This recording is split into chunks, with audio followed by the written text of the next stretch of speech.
Hello, welcome to ASHAs kitchen. ఈరోజు నేను చూపించబోయే మంచి రెసిపీ తెలుగువారి సాంప్రదాయమైన బ్రేక్ఫాస్ట్ పెసరట్టు చాలా హెల్దీ కదండి. మంచి పోషక విలువలు ఎక్కువ ఉంటాయి పెసరట్టులో. ప్రోటీన్ చాలా ఉంటుంది పెసల్లో. అన్ని ధాన్యాల కంటే పెసలు చాలా శ్రేష్టమైన అంటారు కదా. పెసరట్టు చూపిస్తున్నాను. దానికి కాంబినేషన్గా అల్లం చట్నీ, పల్లి పుట్నాల చట్నీ. అల్లం చట్నీ కొంచెం పులుపు తీపి బాగుంటుంది కదా, కారంగా. తర్వాత పల్లి పుట్నాల చట్నీ గురించి మీకు చెప్పక్కర్లేదు, చాలా చాలా టేస్టీగా ఉంటుంది. ఈ 3 రెసిపీస్ నేను పెసరట్టు, అల్లం చట్నీ, పల్లి పుట్నాల చట్నీ ఈ 3 చేసి చూపిస్తాను. చాలా చాలా బాగుంటుంది నా స్టైల్లో. మరి లేట్ చేయకుండా తొందరగా చేసేద్దాం. ముందు రోజు పెసలు నానబెట్టుకొని బ్రేక్ఫాస్ట్కి రెడీ చేసుకున్నాను. అయితే వెంటనే కావాలంటే 6 అవర్స్, మినిమం 6 అవర్స్ నానాలి పెసలు, అప్పుడే బాగుంటుంది. పెసరట్టుకి కావాల్సిన ఇంగ్రీడియంట్స్ చూద్దాం. పెసరట్టుకి ఒక గ్లాస్, ఈ గ్లాస్తో పెసలు తీసుకుంటున్నాను. ఇదిగోండి, ఇదే గ్లాస్తో హాఫ్ గ్లాస్ రైస్. హాఫ్ కంటే కొద్దిగా తక్కువ ఉన్నాయి, హాఫ్ వేసుకున్నా పర్లేదు.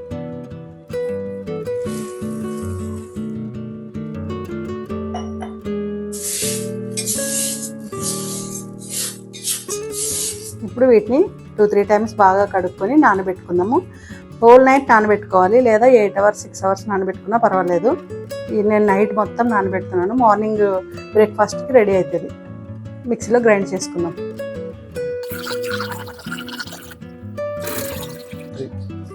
త్రీ టైమ్స్ బాగా కడుక్కున్నాక ఇలా నానబెట్టుకోవాలి. నేను నైట్ మొత్తం వదిలేస్తున్నాను. ఇలాగే నైట్ మొత్తం నానబెట్టేసుకొని మార్నింగ్ బ్రేక్ఫాస్ట్కి గ్రైండ్ చేసుకుంటాను. మార్నింగ్ బ్రేక్ఫాస్ట్ కోసము నైట్ నానబెట్టుకున్నా కదా, మెత్తగా నానిపోయినాయి. గ్రైండ్ చేసుకున్నాం.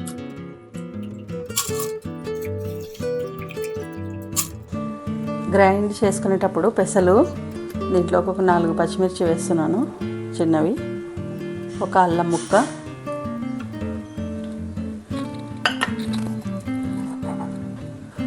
కొద్దిగా జీలకర్ర,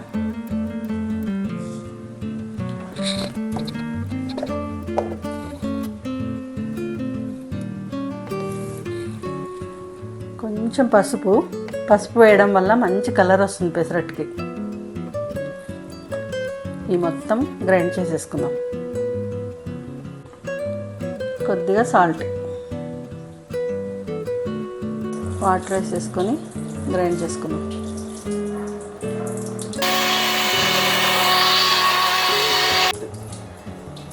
గ్రైండ్ చేసుకున్న తర్వాత ఇదిగోండి, ఈ విధంగా ఉంది. ఇంత సరిపోతుంది, ఈ థిక్నెస్ సరిపోతుంది. దోశలు కానీ పెసరట్టు ఏవైనా అట్లు వేసుకునేటప్పుడు పెనము ఇలా ఆనియన్తో అనుకోవడం వల్ల అతుక్కోకుండా వస్తుంది. పెనంకి అతుక్కుంటాయి కదా కొన్నిసార్లు, ఆనియన్తో అనుకుంటే మంచిగా అతుక్కోకుండా వస్తాయి.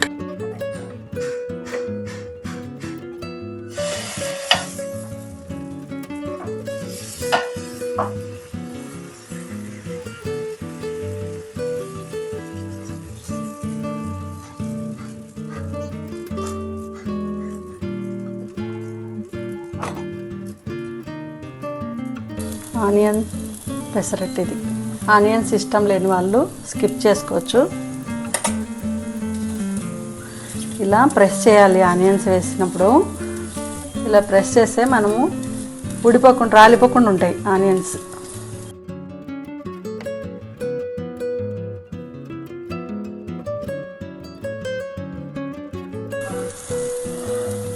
నాకు పెసరట్టు, దోశ ఏదైనా సరే 2 వైపులా కాల్చుకోవడం ఇష్టమండి.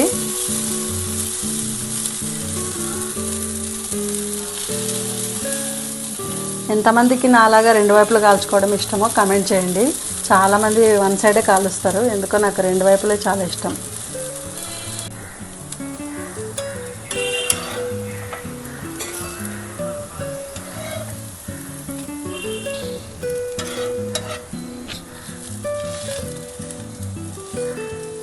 పెసరట్టు రెడీ అయిపోయింది.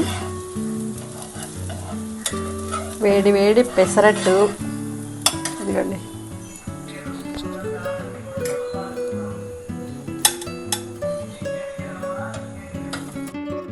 అల్లం చట్నీ తయారు చేసుకుందామండి. చాలా చాలా బాగుంటుంది. పులుపు, కారం, తీపి చాలా చాలా బాగుంటుంది.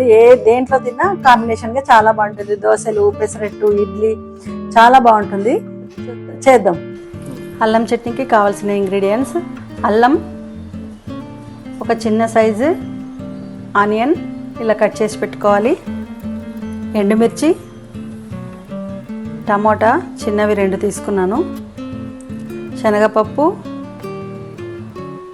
మినప్పప్పు, ధనియాలు, వెల్లుల్లి రెబ్బలు ఒక 5-6 తీసుకున్నాను, బెల్లం, చింతపండు,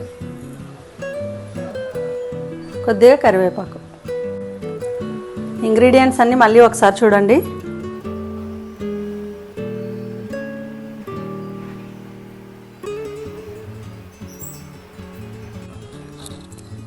అల్లం చట్నీకి ప్యాన్ పెట్టుకుందాము.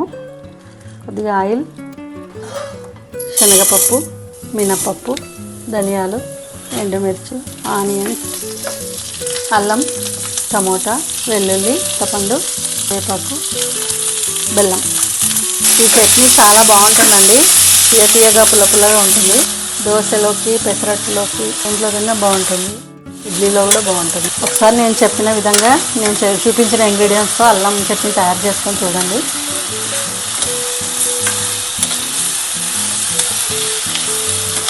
తిని మీకు కుదిరితే టేస్ట్గా అనిపిస్తే కామెంట్ చేయండి ఎలా ఉందో. నా వీడియోస్ చూసి మీకు నచ్చితే సబ్స్క్రైబ్ కూడా చేసుకోండి. లైక్ కూడా మర్చిపోవద్దు. మీరు చేసుకొని తిని కామెంట్ చేయండి నచ్చిందా లేదా అనేది. ఇప్పుడు మిక్సీ జార్లో వేసుకొని గ్రైండ్ చేసుకోవడమే. అయిపోయింది. మొత్తం మనం ఇవన్నీ ఆయిల్లో ఫ్రై చేసుకున్నాం కదా, అన్నీ కలిపి గ్రైండ్ చేసుకోవడం. కొద్దిగా వాటర్ వేసుకొని గ్రైండ్ చేసుకున్నాము. కొద్దిగా సాల్ట్ వేసేసుకొని గ్రైండ్ చేసుకున్నాము. వాటర్ వేసుకున్నాము. ఇలా మెత్తగా గ్రైండ్ చేసేసుకోవాలి. ఇదిగోండి, అల్లం చట్నీ రెడీ అయిపోయింది.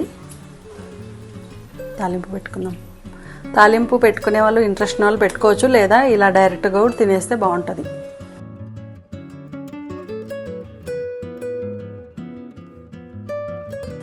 అల్లం చట్నీ పోపు పెట్టుకుంటున్నాను. ఇష్టం లేని వాళ్ళు డైరెక్ట్గా తినొచ్చు, పోపు అవసరం లేకుండా. ఎలా తిన్నా బాగుంటుంది. శనగపప్పు, మినపప్పు, ఆవాలు, జీలకర్ర, పోపు గింజలు వేసినాను, ఎండుమిర్చి, కరివేపాకు. పోపు ఎప్పుడు డార్క్ అయ్యేంత వరకు ఉండకూడదు. లైట్గా అయితే సరిపోతుంది. డార్క్ అయితే చట్నీలు చేదుగా అవుతాయి. ఇంత సరిపోతుంది.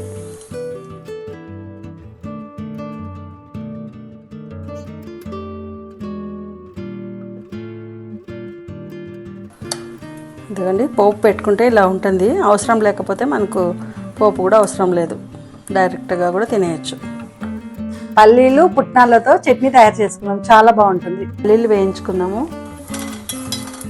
వేగిపోయినాయి పల్లీలు. నేను పొట్టుతోనే వేసుకుని గ్రైండ్ చేసుకుంటాను. పల్లీలు, పుట్నాలు, 5-6 వెల్లుల్లి రబ్బలు పచ్చివే వేసుకుంటున్నాను. ముందు వీటిని గ్రైండ్ చేసుకుందాం. టమోటాలు ఇలా కట్ చేసి వేసుకోవాలి, పెద్ద ముక్కలు. పచ్చిమిర్చి మీకు కావాల్సినంత వేసుకోండి. మేము కొద్దిగా కారం ఎక్కువ తింటాము, అందుకే కొంచెం మీరు చూసుకొని వేసుకోండి.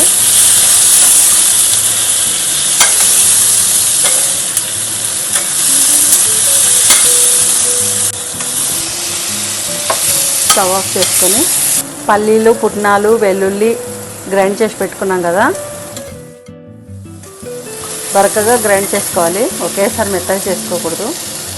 ఇప్పుడు వీటిని వేసి కలిపి మళ్ళీ ఒకసారి గ్రైండ్ చేసుకున్నాను.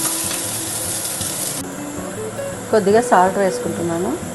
వాటర్ వేసుకొని గ్రైండ్ చేసుకున్నాను. చట్నీ చూడండి, మరీ మెత్తగా కాకుండా ఇలా వేసుకుంటే చాలా బాగుంటుంది.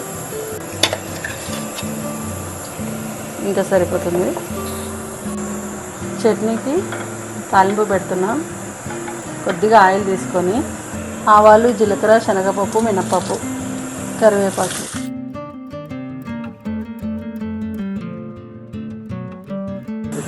చట్నీ రెడీ అయిపోయిందండి. చూసారు కదండి, పెసరట్టు కాంబినేషన్గా అల్లం చట్నీ, పల్లి పుట్నాల చట్నీ చేసి చూపించాను. మీరు కూడా చేసుకొని తిని కామెంట్ చేసి చెప్పండి ఎలా వచ్చిందో. ఈ వీడియో మీకు నచ్చింది అనుకుంటున్నాను. నచ్చినట్లయితే లైక్ చేయండి, షేర్ చేయండి, సబ్స్క్రైబ్ చేయండి. Thank you all.